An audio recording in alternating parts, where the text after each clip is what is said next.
Now I'm finally at a piece of actual help content.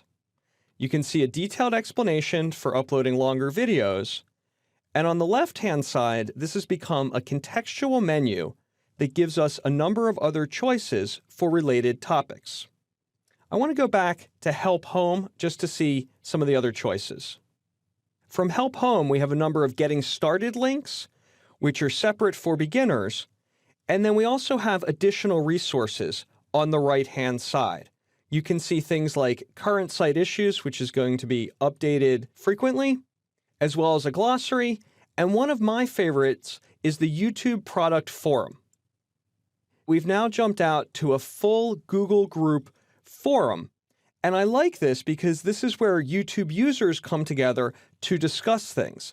So sometimes you can find solutions or workarounds that aren't in the formal help, but are in the user brain trust, which is this forum.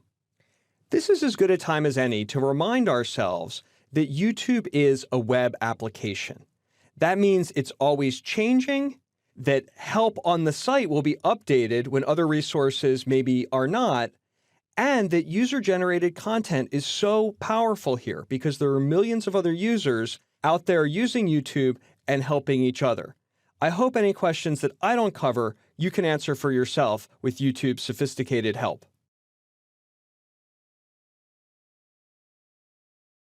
YouTube is all about watching videos, specifically watching them on the web and watching them right inside a browser. This is where YouTube made its bones, and it better be pretty intuitive or things would not have gone as well. And it is pretty intuitive, but I want to spend a second here just looking at the details of how we actually watch a video. I'm at the YouTube homepage, and currently I'm signed in. We'll look at making a login and signing in a bit, but for right now, we're just concerned about watching the videos, and even if your screen looks a little bit different than mine, this part is going to be the same. You'll see several video thumbnails, and each one of these is a link to video. You can see in the bottom right-hand corner that the length of the video is always displayed in the thumbnail, and if I roll over, you see that becomes a little clock, which is to save and watch later. Now go ahead and click the video, but not on the clock. Just click in the thumbnail, and what you'll see is the video page will launch and it will automatically start playing.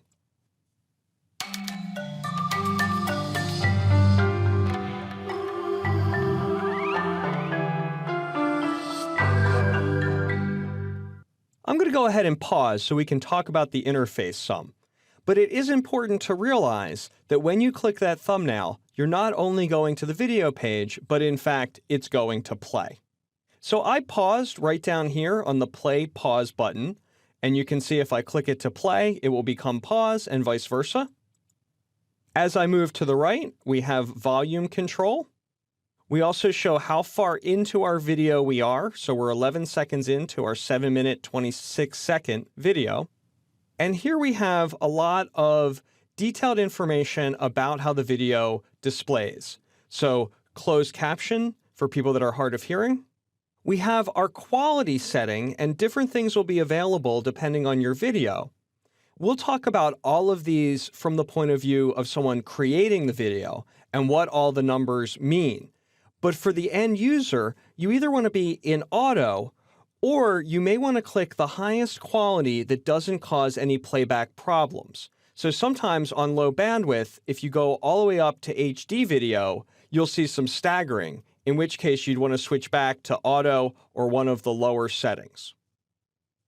Next is my Watch Later button. That's the same as the little icon that pops up over the thumbnail, and different choices that can let me go to a larger player or go totally to full screen. Across here is what's called a scrubber bar, and you can see that as I go across, I see a thumbnail image and also a timecode display. I can click anywhere on this bar and skip to that moment of the video. Before we leave this page, I just want to point out that on the right-hand side, we have a number of suggested videos that are based on being similar to this video.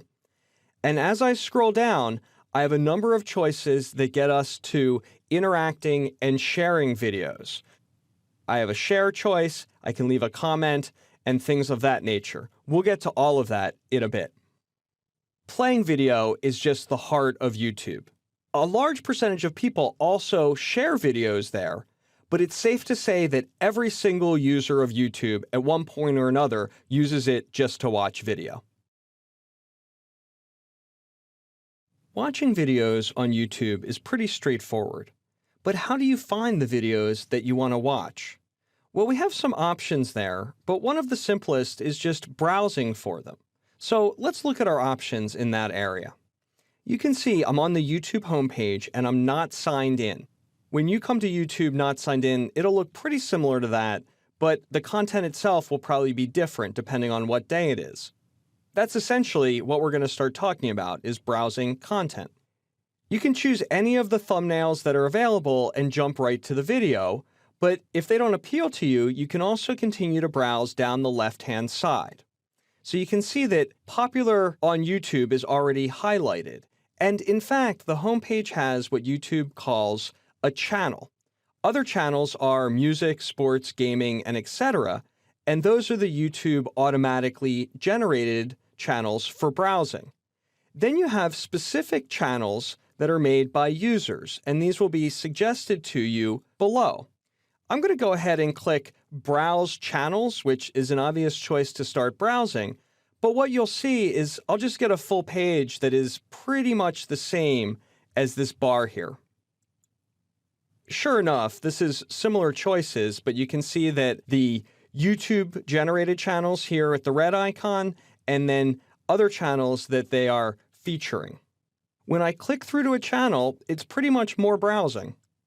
And now we can see the actual videos in YouTube's music channel.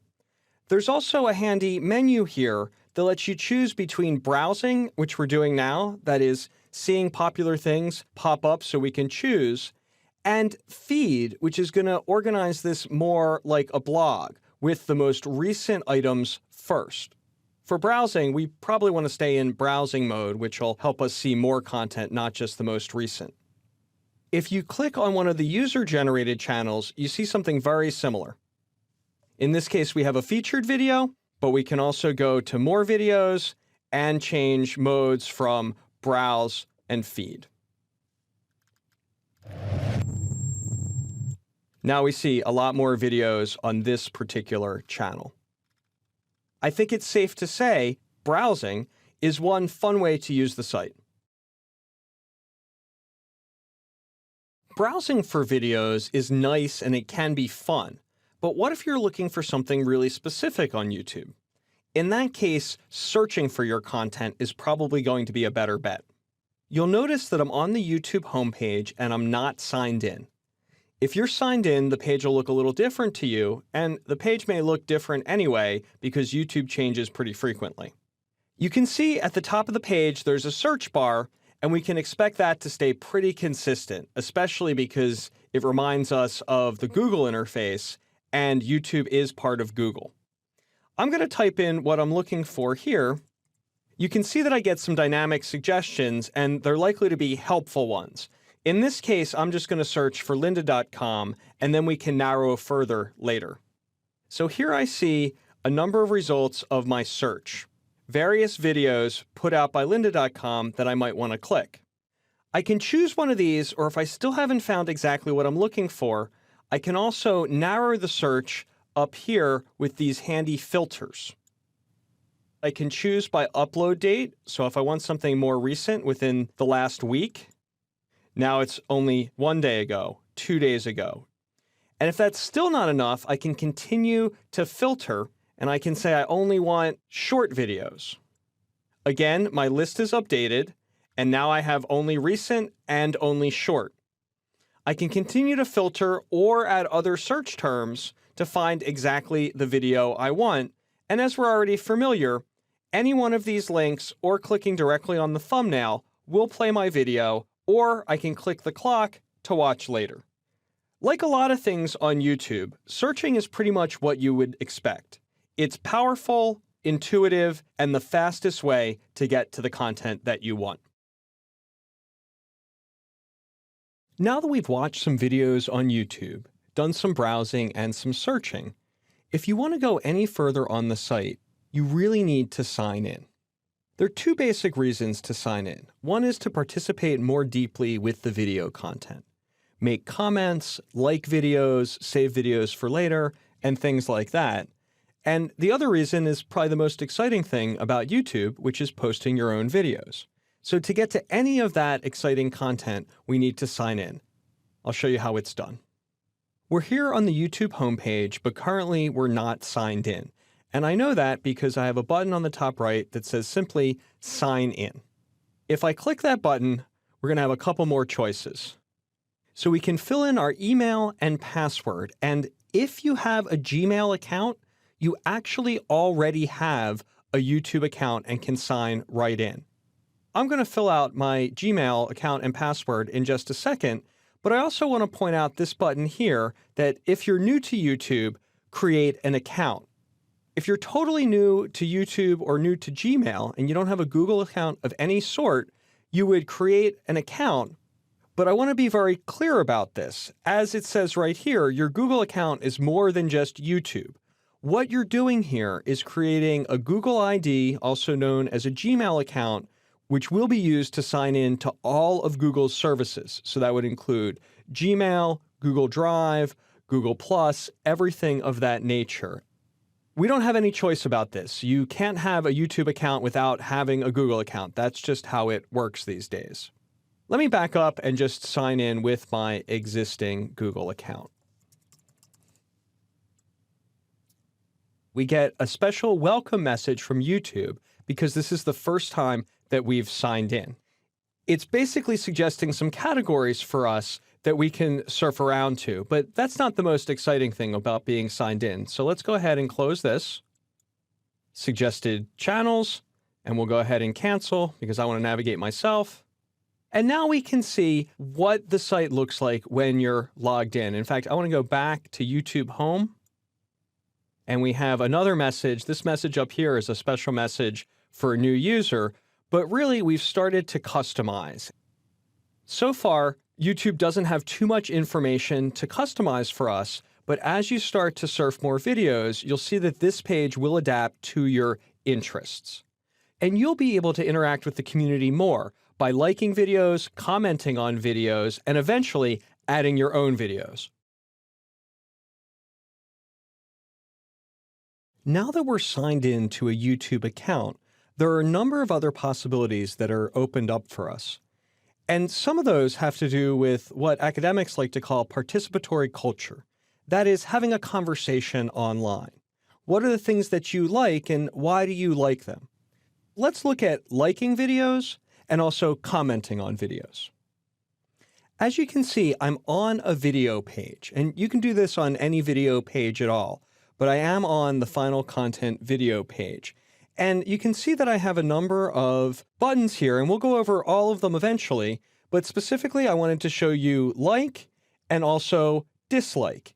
And if you choose either one of these, you'll both maintain a list internally of the videos you like and dislike, but also that will be published to the community. And we can see that X number of people like the video and one person apparently dislikes the video.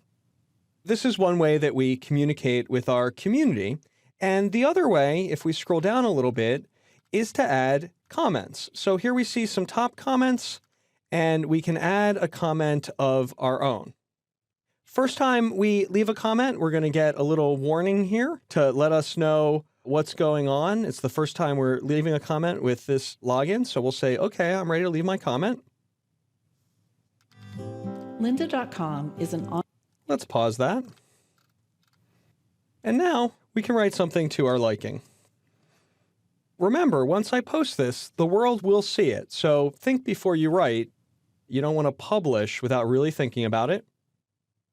And here we see yet another warning that if we're new to YouTube, it wants to let us know exactly what I said, which is you are publishing this for the rest of the world. You do have a choice, though. If we want to hide the comments on this channel, we could go ahead and do that.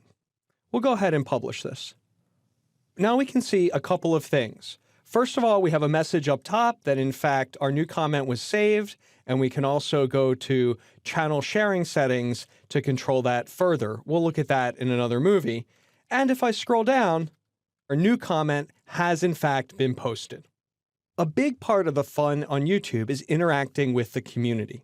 And one of the first ways we start to interact is liking videos and also commenting on them. I'd encourage you to have fun doing this on YouTube. I want to go over both playlists and subscribing to channels. And on the surface, these may seem similar, but there's some important distinctions, and that's what I want to focus on. I'm on a video page on YouTube, and I am signed in.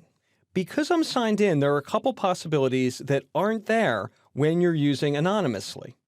First, down here, there's this Add To button. And if I click this Not Signed In, I'm simply asked to sign in. But if I click it now, I have the possibility of adding to a playlist. Already I have a favorites playlist and a watch later playlist, and those are sort of baked right into YouTube for when I choose watch later or favorite. But in this case, I want to make a new playlist, which might be called Learning, and I can make it either public or private, so we can keep it public, and I'll create my playlist. Now I have the Learning playlist, and anytime I find anything that fits my definition of a learning topic, I will add it to my playlist, and I can always go there and see the whole list. But before I do that, I want to point out up here, subscribing. The reason that you'd want to subscribe is if you want to see all new videos from a specific user. In this case, the user is called Linda Podcast. And if I subscribe, I get a nice message here. This is the first time I've subscribed to anything. And it tells me that in this case, if I don't change anything, my subscriptions will be available to other users. That is, other people will be able to see what I'm subscribed to. Now, that's fine with me in this case, but if I wanted to make my subscriptions private, I could certainly do that. So if I say OK, Of videos that are taught by the world. We can now see that I'm subscribed, and everything new that comes from Linda Podcast, I will then get a notification that a new video has arrived. If I return back to the home page, we can see how we access our playlists and our subscriptions. So first of all, our subscription has been elevated right to our home page. Every channel we subscribe to will be listed here, and you can see that the latest videos from our subscribed channel have now populated our homepage. Additionally, I have a choice for playlists, and we can see that my learning playlist has now been added here, and every video I add to it will appear on this page. Playlists to define your own lists of videos that are grouped and meaningful to you, and you can share those or make them private. And subscriptions, which is when you subscribe to all of the videos being put out by a certain user, you'll be able to see them on your homepage and have them elevated to the tops of all your searches. These are two great ways to keep track of the things that you like on YouTube. One of the things that's really fun about YouTube is connecting with your friends online to share videos there. Most of that connection is actually done through existing social networks like Facebook, Twitter, and Google+. I find this interesting because you used to be able to have quote-unquote friends right on YouTube, but actually that changed in favor of better integration with the other social networks. So I think that really shows you how YouTube changes and adapts over the years, and how we can expect it to keep adapting and interfacing with other popular web applications. Currently, there's a button called Social, and if you click it, you'll see that it's all about integrating with these other social networks. From the YouTube side, it sees this type of sociability as actually linking the accounts. A little later, we'll look at it from the Facebook side in terms of how do I put a YouTube video on Facebook. But for right now, I want to show connecting to your Facebook account. Now we just have to log in to our Facebook. We've successfully made that connection, and the first thing Facebook is offering us to do is go to the dedicated YouTube app. I'm going to go ahead and go there just to take a look, but I don't think this integration depends on using the YouTube app. It's really just about connecting the accounts. And then, of course, the integration and the use can get deeper through apps and sharing and posting, all of these things. Let's take a look at what the app's offering. So YouTube is going to get really hands-on here, managing our pages, posting directly from YouTube, and accessing other posts in our feed. I'm going to go ahead and skip that deep, heavy integration in favor of doing more of this manually and posting the videos that I want. You're welcome to experiment with these automated features, but it's my preference to control every posting myself. So that's all there is to it. Now that we're connected to our Facebook account, let's go to a video so we can see the other options that are opened up. So here we are at a video, and you can see if you click Share, we've got the options that we're used to, but if we click Share with Facebook, because we're connected and logged in, we can write something and share and make a post directly to our Facebook wall. There are actually a number of ways that you can integrate between your social networks and YouTube. We'll be looking at this in more detail in future movies. But for now, we've successfully linked our YouTube account to our Facebook account.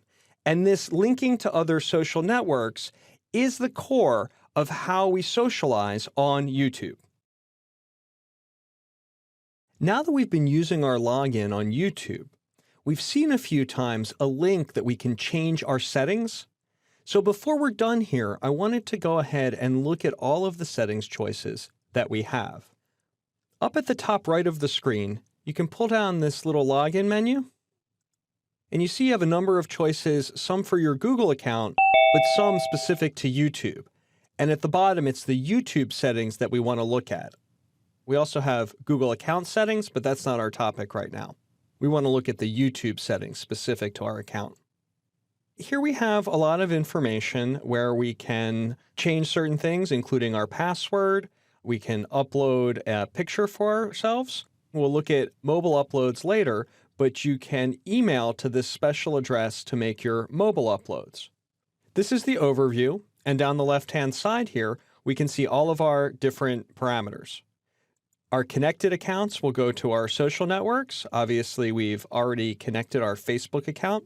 We did that previously, and when we did it, we had various choices about how that integration would work.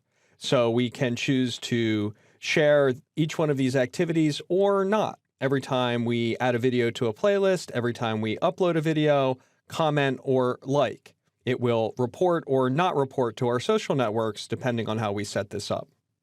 Next, we have privacy, where we can also decide that our likes and subscriptions can be private or public, as can the people that we connect and our searches.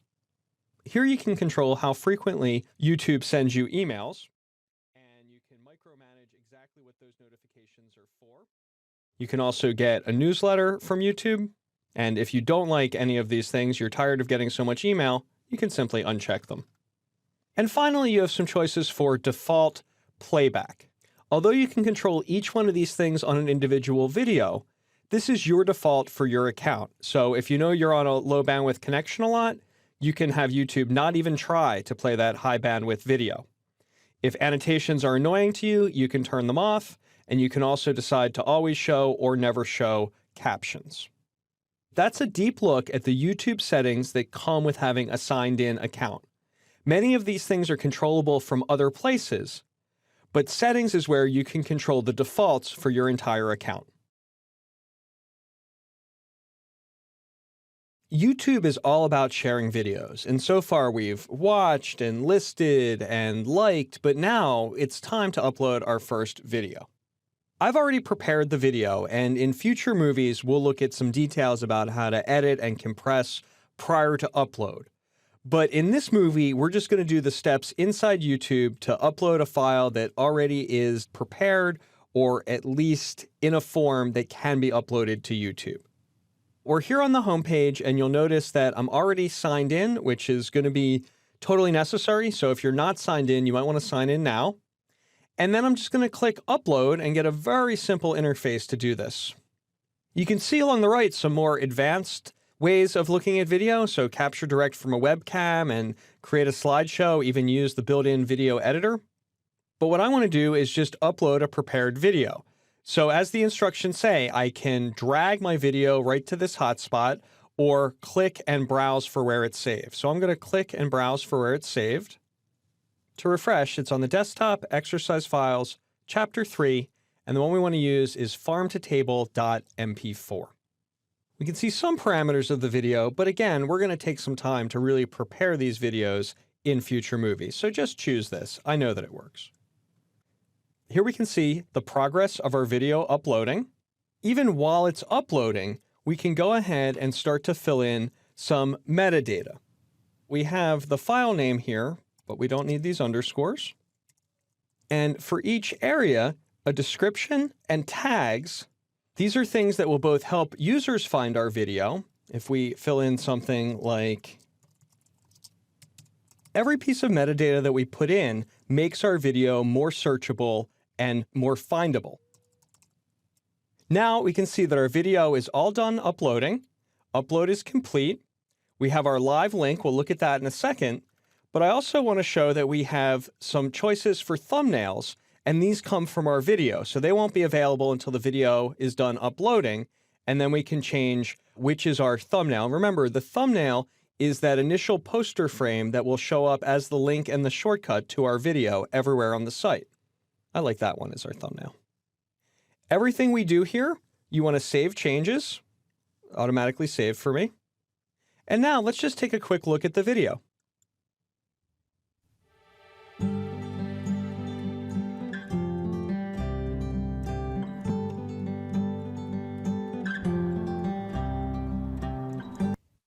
Looks real good to me, and I'm excited. This is our first real upload to YouTube. If you've never done this before, it really is astoundingly quick and easy to publish your videos for the rest of the world. We're going to get much deeper into the different things that you can do with your videos, but this is a great plateau that we've reached, sharing our videos on YouTube. My philosophy is measure twice, cut once. Meaning that planning ahead saves you a lot of time, money, and pain during the execution. Planning ahead helps you in all production, and it's no different if you're making a YouTube video or a $100 million movie. It's always the same. The first thing we want to think about when we're planning ahead is simply defining our goals. What is it that we're trying to do with any given piece of video?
And on YouTube, it could be wildly different. Are you just trying to share some personal videos and make them look good for your family? Are you executing part of a corporate communications campaign? Are you building your own profile as a media maker? It's going to be important to think through what your true goals are before you even start making your video. Part of that is thinking about your audience. The way in which you produce and compress and post your videos will have a lot to do with who you're trying to reach and how they are familiar with receiving content. If your audience skews younger, you might cut more quickly and use a lot of images. and you might expect them to have a broadband connection. Things of this nature. A little bit of audience research really goes a long way. Of course, you have to think about your message. Message is key, and you'd be surprised how many people get deep into a video project without really considering what is it that we're trying to communicate at the core. We also want to define ourselves based on what the level of video is. Are we shooting for a professional level, or are we using YouTube as sort of a substitute for the various ways people have shared their personal videos and media over the years? At the end of the day, if you know who you are, what your goals are, who you're trying to reach, and what you're trying to say, it gives you a huge head start on preparing your videos for YouTube. The next thing I want to talk about are the steps that go into the creation of all media projects, because I strongly believe that no matter what level we're working at, if we define the steps of the process, it's easier to think through them. So we talk about pre-production as all of the planning and research, all of the questions asked on the previous page, and more work having to do with locations and subjects or characters or actors, scripts, shooting styles, everything that can possibly be decided before we shoot that first frame. Production is shooting and also what I'll refer to as acquisition. Besides shooting, it could be something like archival research or recording audio or still photographs, but production is the acquisition of all of the media ingredients that are going to go into our video. Post-production or editing is telling the story, cutting the pieces together to make our final video. Compression is an important stage in all YouTube videos. This is where you go from your master quality video and you compress it or make it smaller by eliminating some of the data, but hopefully preserving the quality of the video. We're going to talk a lot about compression specific to YouTube in upcoming movies. Last is what's referred to as authoring. Authoring is how we prepare for our delivery, and if there is any interactive elements, if there are any links or any non-linear aspects to our video project, that's all considered part of authoring. For instance, in the DVD process, designing the menus and getting all those buttons linked up, that's the authoring. Same thing for any type of interactive treatment on a website, or even if the website itself is the authoring and you link through traditional web links to find different videos. Specific to YouTube, we'll look at making different sorts of links and annotations on our YouTube videos. These are some good terms and concepts to hang on to. They may seem pretty basic, but I guarantee that if you stick to some of these tips, you'll have a better time producing your videos for YouTube.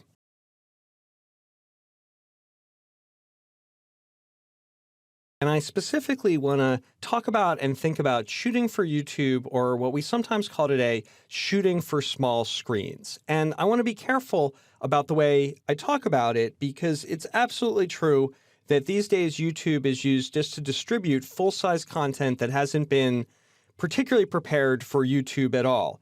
That being said, it's also true that a lot of thought is going into how people watch video on different devices, on a web browser, and particularly on mobile devices.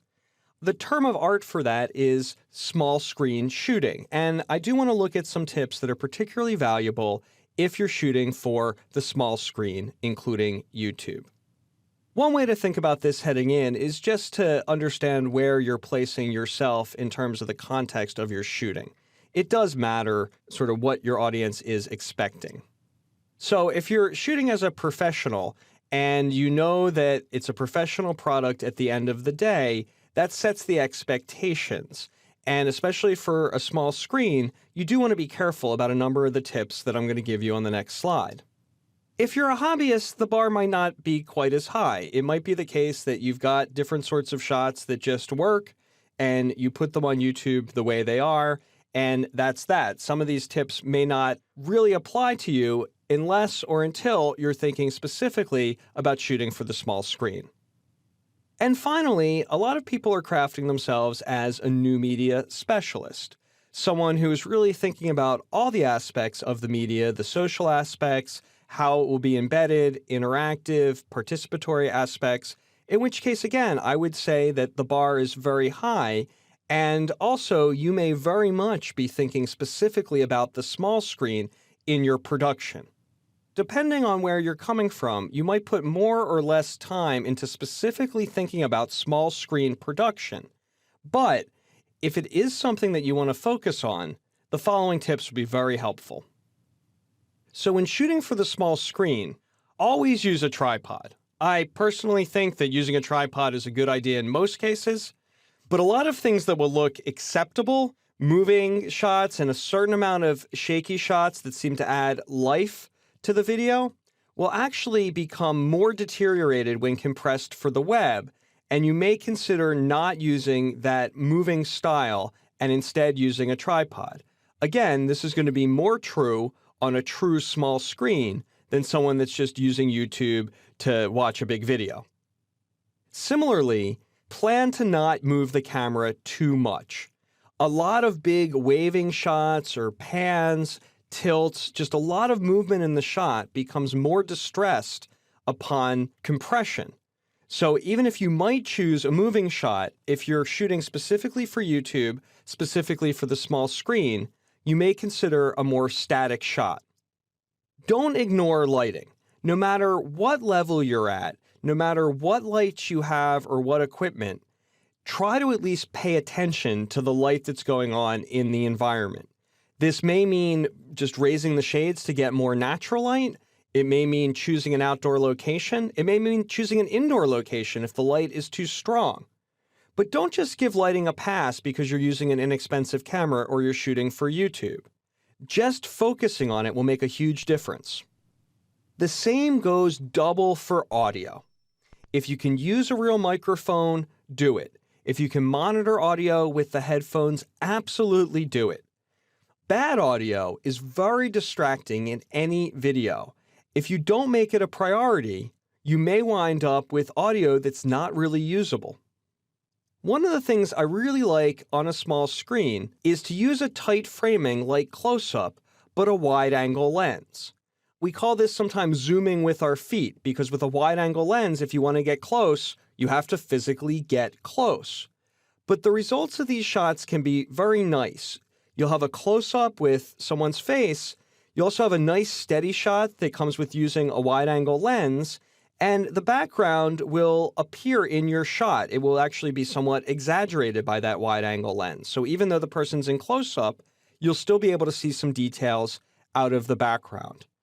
This style of shooting is something that I really like, and I think it works particularly well on the small screen. There are no strict rules. Everything I said here is just a rule, and rules are made to be broken. So don't forget to have fun and feel free to experiment. So these are just some tips for shooting for the small screen and shooting when you know that your output is YouTube. Some of the technical factors that will come into play will dictate some of your shooting decisions. So when you're in that situation, refer back to these tips and you'll have better YouTube video right out of the box. Like shooting, editing is a huge topic, more than we're going to cover here in one movie. What I do want to do are some tips for editing and post-production specific to YouTube or what I call small screen content. That's content that's going to be compressed for the web and might be watched on a small little window in your browser or on a mobile device. When you're editing for these types of environments, there's certain choices you can make that will help your video look good and clean in its final execution. The first goes for pretty much any project in my book, which is an emphasis on workflow and process. If you're not familiar with the post-production process, terms like rough cut, fine cut, picture lock, compositing, I would go ahead and get some education in that area. There's a lot available right here on the lynda.com online training library. If you use Premiere Pro, there's a course called Documentary Editing with Premiere Pro that gets deep into these processes. When editing specifically for the small screen or YouTube, Consider using straight cuts rather than fancy transitions like wipes and irises. Dissolves are okay, but basically anything that you do on the screen that causes all of the pixels to move at the same time may cause a compression problem. It might not look as clean as it does when you're editing it. For that reason, if you can make do with a cut, I would say use a cut. For the most part, you want to avoid extremely fast editing or montage cutting in your YouTube video. Now, of course, it does happen that you have something like a movie trailer that has a lot of fast cutting and you just do your best to compress it and prepare it for YouTube so it looks good. But if you're cutting specifically for YouTube, avoid that kind of fast sequencing in favor of shots that are a second or longer. Those will compress better for YouTube and they'll look cleaner at the end of the day. Make sure your graphics are readable. This has to do with both their font, size, and placement on the screen. Consider that someone may be watching your video just in the small YouTube window or even smaller on their phone. Something that might be readable full size on a television might not be readable on that small screen, so err on the side of larger and readable. At the end of the day, avoid doing something that's fancy if it doesn't support your content. People tune into YouTube not to see fancy cuts, but to see content. In my process, editing is actually the fun part, but it doesn't pay to be too fancy or try to be tricky about anything. I think that's true for editing in general, that you should be straightforward and tell your story. But it's especially true on YouTube and on small screens with compressed video content, where the very same things that you do to be fancy in editing may very well fall apart in compression. So err on the side of simplicity and clarity, and you'll have great YouTube videos.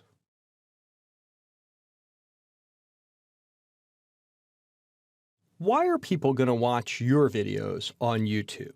Or, more to the point, if someone watches one of your videos, what will make them come back to watch more of your videos?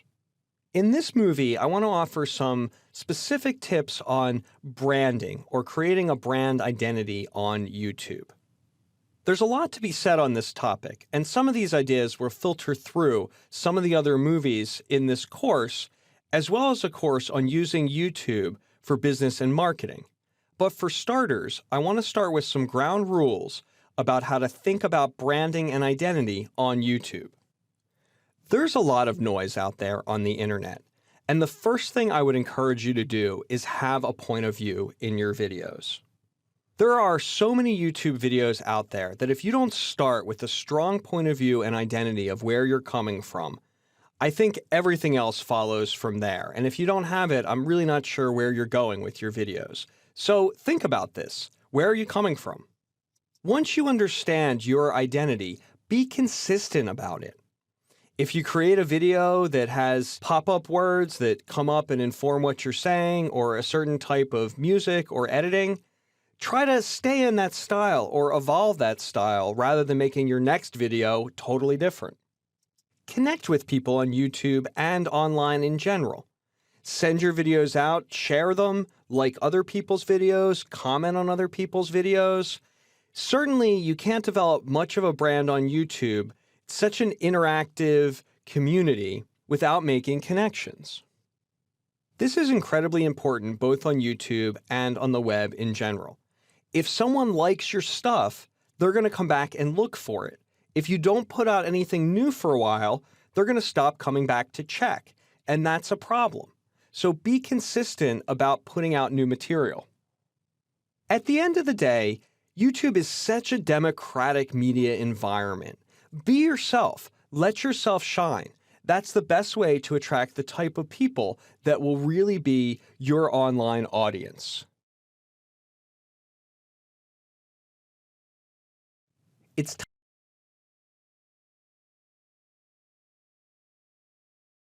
time to go behind the curtain.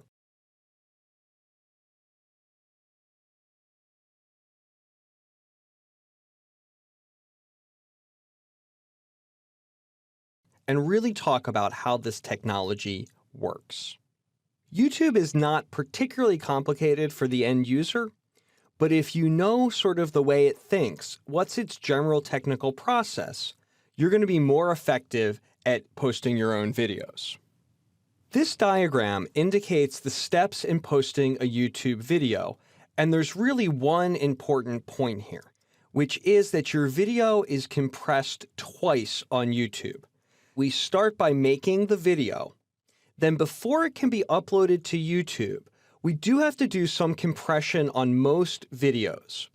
The format of video used for editing, unless the video is very, very short, is going to be too large to upload to YouTube.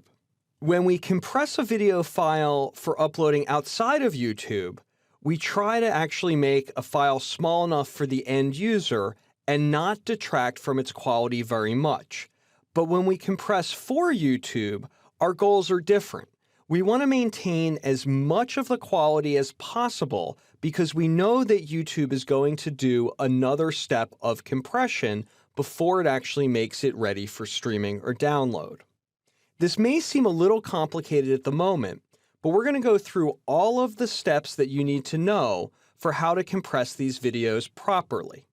The only thing to remember at this point is that that first round of compression is really about trying to maintain quality and just make the video small enough so that it's possible to upload to YouTube. Then it's YouTube's job to do the main compression, taking the video down to the size that is distributable. At the end of the process, represented by the PC, there's also the chance to add additional information such as metadata, annotations, and to add a certain amount of interactivity in the form of links on your YouTube video. So there's a little peek behind the curtain. In my mind, it's important to know sort of the way the software thinks to help you make your decisions later. Don't worry about the compression details. We're going to go over all of that in future movies. For now, it's just good to have this understanding of the process that YouTube uses.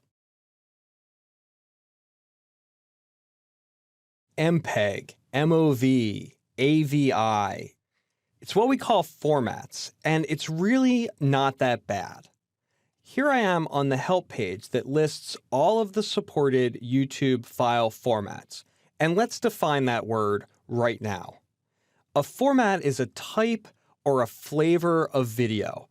I often also call it a wrapper because there can be different things inside the format. We consider it a container.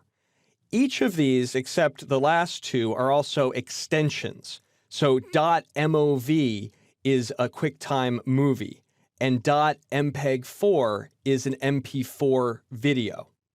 And this is a full list of the containers or formats that are supported in YouTube.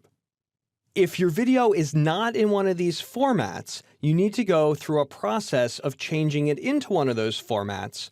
We're going to do that in detail for many common editing programs in future movies, but this help list is pretty useful to just see what's available, and then we're going to look at making these different types of files from different programs in later movies. All these letters designate is simply the format or container that the video goes in. You have to match one that YouTube uses, or else it won't accept the video.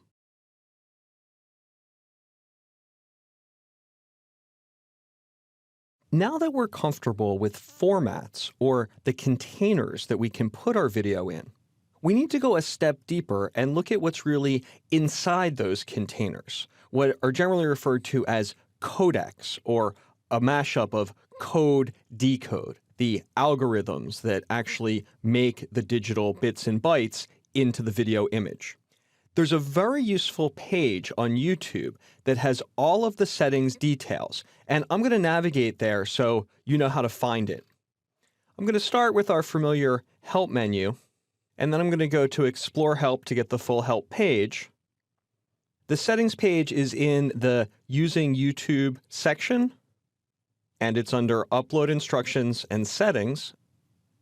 And then the page I want is the Advanced Encoding Settings. This is where you can see all of the details for the recommended formats and settings for YouTube. As we've seen in the Formats movie, YouTube can accept a fairly wide range of formats. The same goes with the detailed settings. The power of this page is to see the preferred settings, exactly how YouTube wants that video to be set up. From a process point of view, I recommend checking this page periodically because the recommendations do change. So if I haven't uploaded to YouTube in, say, a month or two, the first step in my process is to come to this page and just check it, see if anything has changed. So let's go over this information briefly. First, we have container, or what we've been referring to as format, and you see that the preferred extension is MP4, or an MPEG-4 file. Then we have our audio codec, which is AAC. You can see that you can use stereo or surround, and that there are preferred sample rates. Next, we go to video codec, which is a common codec called H.264 that is currently a very common algorithm for encoding video. Here we see all of the details, and these are things that if you use a sophisticated compression program, you can actually go in and tweak these settings. We'll look at that in future movies. Next, you see that YouTube recommends that you do not change the frame rate, that you maintain whatever frame rate that your video has to begin with. Content. Next, we have bit rates. Just think of a bit rate as the width of the pipe that your video travels through. It's not about the total size of the video, but the rate at which it plays back, how much data per second. To help home, as you can see here, each resolution on YouTube has a different recommended bit rate, which are separate and if you think about it, more pixels requires more data per second. On the right-hand side. Next, we go to resolutions, and you can see for each of the common sizes the exact resolution that YouTube prefers. And one of my favorites is finally, the YouTube product at the bottom, we deal with aspect ratio, and I think that these pictures are very useful. And the overall point is that YouTube is now widescreen, so you want to prepare your video also in widescreen, assuming that it was created that way.